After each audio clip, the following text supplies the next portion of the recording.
let me just hit my, oh, that was weird. Hit the, split it here, basically. We're gonna split it, and then we're gonna talk about the next session. And where it went from there. Because it was a pretty different tone. Pretty different stuff. So, like, they had the information they needed. They started the next session.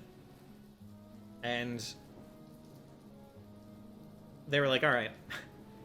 We are gonna do what Eve's dad said. We're gonna, like, bring this quest item. We're gonna bring Salamander's head to the council and just take the throne. Turn it in for the throne. Get our throne reward. And while we're there, we're gonna figure out if any of them... We're gonna, like, cast Zone of Truth, basically. Circle of Truth? Whatever. Something truthy. And ask all of the council members some questions about whether they're, like... Specifically whether they're working with Aberys Kane, the Sand Mage guy, and whether they ever struck against the Emperor? Something like that? Something like that. In a way, this is reminiscent of Misha contending with adding her own unique plot elements to the existing Kingmaker IP. Yeah, you invest so much to kind of nudge them one way or the other, only for them to go in a completely different way. Yeah, yeah, right. I will say, one of my best experiences with this, one of my biggest home runs is probably taking an adventure path. An adventure module, not a full path, and like just squashing it in my campaign and making it fit the world. Specifically, I took Against the Cult of the Reptile God from like Advanced Dungeons and Dragons, and just slapped it in here, restatted everything, made it like fit. That was a lot of fun. It worked really well. An adventure path is harder. A module is modular. You can just swap out some NPCs, some names, some places, try your own maps, and like, you know, you can make it your own pretty easily. An adventure path has a lot more to alter, and like, to make an adventure fit in your world, you have to start from the end and work backwards, and doing that for an entire adventure path is hard. I'm gonna leave it there. I'm gonna leave it there and get on with the recap, but yeah. So, the party was very prepared. Had a lot of good ideas. They called the council together. They were like, here is the head. We're gonna make Solus the Emperor. And the council was like, oh, thank God.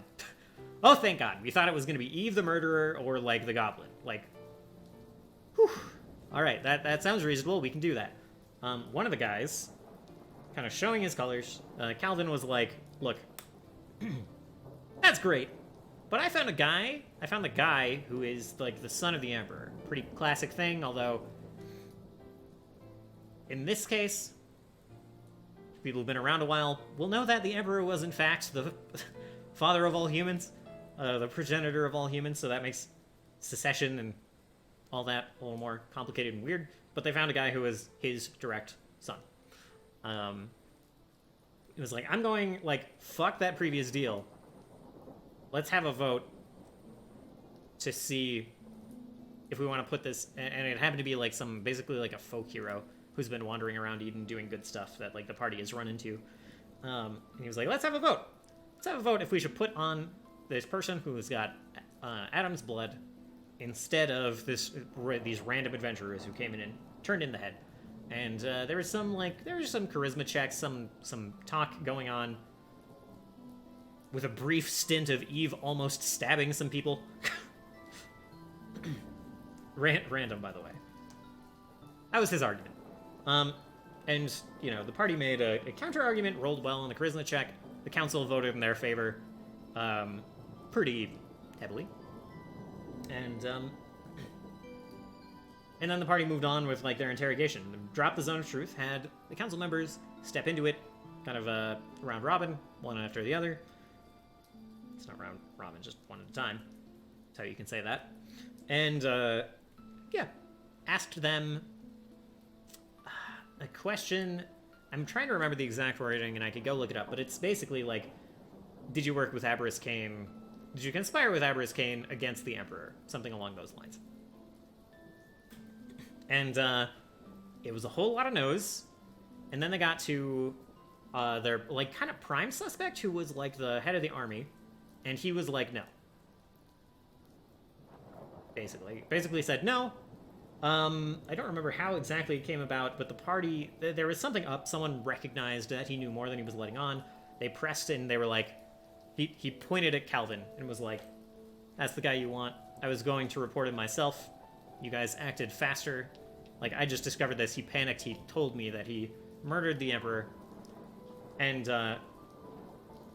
you happened to act before I, you know, like, arrested him and threw him in jail, basically. And they were like, all right. Brought him in the circle, asked him. He basically spilled the beans, said he was working with Aberys Kane. He said yes. He kind of said, I believe, he said he was, like, ordered to do it, essentially. And well, that's not exactly accurate. He basically, like, I don't remember exactly what I said, but he basically fessed up. And, did something to throw shade at the head of the army. I don't remember what. And they discovered that he had a means to communicate with Sandmage Man, Aberys Kane, and, the party started to talk about... He was told to do it by what? Yeah. Okay, that's what I thought. Cool. So, yeah. He did say he was told to do it by the head of the army, basically. And the head of the army just scowled and called him a worm. And the party started saying that... Okay, like, this guy has this stone that allows him to communicate with the Sandmage. Let's just take that. We'll pretend to be him. Which one of the other NPCs, one of the other council members, was like, we can help you mask your presence so that they think that you're him. So that Aberys Kane will think that you're Calvin. And Calvin immediately, like, pulled a knife from under his shirt and tried to, like, go stab his own throat. And Eve was like, ah, fuck no. Drew her rapier and, like, stabbed him through the throat. And just went for the kill, basically. Like, wanted to get the kill for themselves.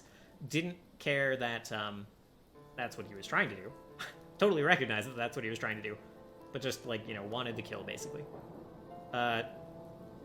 His whole thing was, like, I'm not gonna, like... He seemed to think that Aberys Kane was still important. And didn't want to be the reason that Aberys Kane was caught or killed, and it was worth taking his own life over. So, that's what he was going for. And that's what he got. I need to, like, double-check with the party to see how hush-hush they kept that, because if it's public knowledge that Calvin is now dead, Calvin the council member is now dead, that's gonna be... Their plan of calling out Kane with the stone thing is not gonna work very well, so we'll see how that goes. Oh yeah. Oh, I just had this prep up the whole time. This is completely irrelevant to what I've been saying for the last 30 minutes now, I think. Anyway. So that was Solas's last words to... Oh yeah, please fill that in. It is important, but of course I don't remember.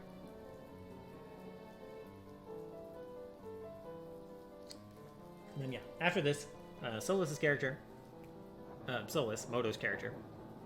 I expect you all to be quiet about this till we can resolve this matter. Okay, cool. Easy. Easy. Alright. So, yeah. They kept it quiet. And, yeah. Cool. Good for me to know. Good for me to know. After that, we had a couple little quick scenes. Kind of like... cleaning up, like, what everyone was gonna do from there. Like... Solas went with basically one of the council members who's like the groundskeeper of the River Keep, head of the Imperial Guard, the Presidia. Went with him to go, like, start checking out the River Keep, the place where the Emperor stays, the Emperor's abode. And brought the head of the army there for further questioning. There's a dungeon specific to like the Imperial Guard, and the Emperor, and so they brought him there. And then there was a scene of like, and safekeeping, yes. And there's a scene with like Eve sitting on the steps looking off over the city, feeling like, okay, I have my revenge, but it doesn't really feel... It feels a little hollow. Which may have been more than the character talking, which we'll talk about in a moment. And, scene with Sonus going to the Bronze Darters, which is like kind of a mercenary, like an adventuring guild that he was a part of before being framed by Calvin. That's a little wrinkle that I haven't mentioned that much, but he was framed by Calvin some years ago, got thrown in jail for like killing the old leader of the Bronze Darters, the old council member, and then Calvin like took that seat, basically like framed Sonus so that he could take the seat that would have been actually Sonus's. And yeah, so Sonus was like gonna go talk to the Bronze Darters about something related to that. So basically went to him opening the door of kind of like the Bronze Darters Lodge in Eden, and like this clerk there basically who recognizes him, kind of being very, very surprised. And then Ludwig basically just talking to council members. Ludwig like getting ready to do work. Ludwig is becoming Solus's advisor, imperial advisor basically, and so he's like, all right, well I'm gonna get to know the council a little bit. Although most of the things he has to talk to them about have nothing to do with Solus ruling the city, which I think is fantastic and perfect for his character. It's all about like different artifacts they've run into and different like science things that he's concerned with. Yeah. So basically, some stuff that session was the culmination of like months of role-playing and sessions and intrigue, you know. And I left the session feeling like I felt okay, but probably, going back to the drama thing I was talking about earlier, I probably could have done some things to make it more dramatic. Like, probably more of the council should have been scummy. Would have made that scene way more tense. In general. Like, you know. So there's that. Like, macro, should have made the council more scummy. Micro, I should have probably just had the Sand Mage just walk in and blast the council. Like, he would have probably known that these adventurers who are a threat and potentially have the head of Salamander, potentially can take the throne, and like this little group of people, their whole thing is they really don't want not Brass to take the throne, at the very least. Well, they, you know, the disparate members may have different motivations, but a theme seems to be Brass or no one, basically. So he could have walked in when, like, he knew Calvin was in danger, could have just fucked up the council, which would have been good for him anyway, and then, like, taken Calvin out of there. And it would have been great. That would have been a good dramatic moment. Like, one, the party would have probably been in fighting shape. There probably would have been a fight. Maybe they would have killed him. Maybe they would have killed him and Calvin. But, it was going to be, like, a powerful scroll, like a one-time use item or something. It was going to be kind of a big deal. But, you know, maybe it would have injured the party enough to be like, maybe let's not fight now. Although, when does the party ever say, let's not fight now? Anyway. It would have been valid to do that, basically. Whoa! You're right. Yeah, that's... It's not the first thing that comes to mind. It can be a thing that eventually comes to mind. It's not going to be the thing that comes to mind just because he cast like a really high-leveled fireball, you know? What the? Oh, this literally just... Okay, sorry, it's fine. Let's click this. Okay. That's not the beginning.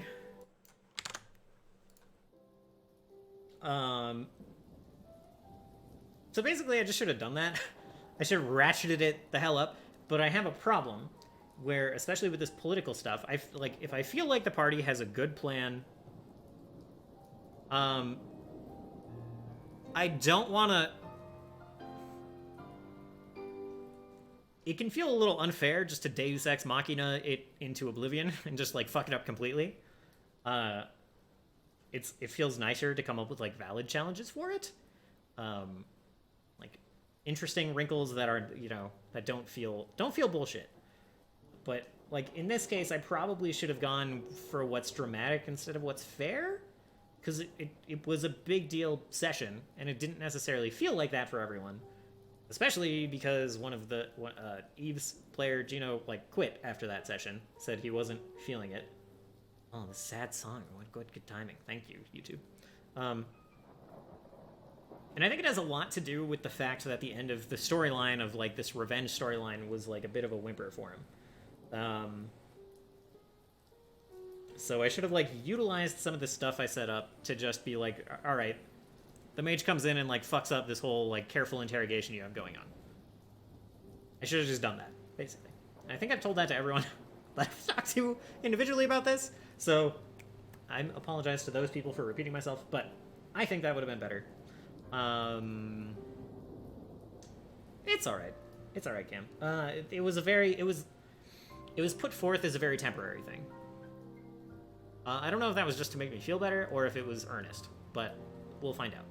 So maybe Eve comes back. Maybe Gino comes back as a different character. When we're done with this political stuff, we're done cleaning up Eden, and then we're going back to adventuring and, outside stuff. Or, I'm definitely going to talk to the party and be like, hey, what next? For the three of you that are here, what do we want to do?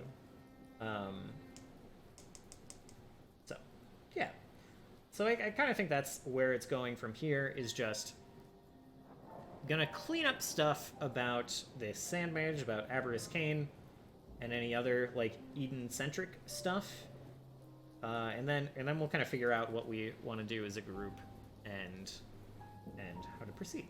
So yeah, that's where we're at right now. I should do a lot of prep to get ready for that. But probably I'm not. I've got a bit of a headache, so I'm gonna hit the little button here. We're gonna end the recap for now, and then we'll hang out and chat a little bit. And yeah.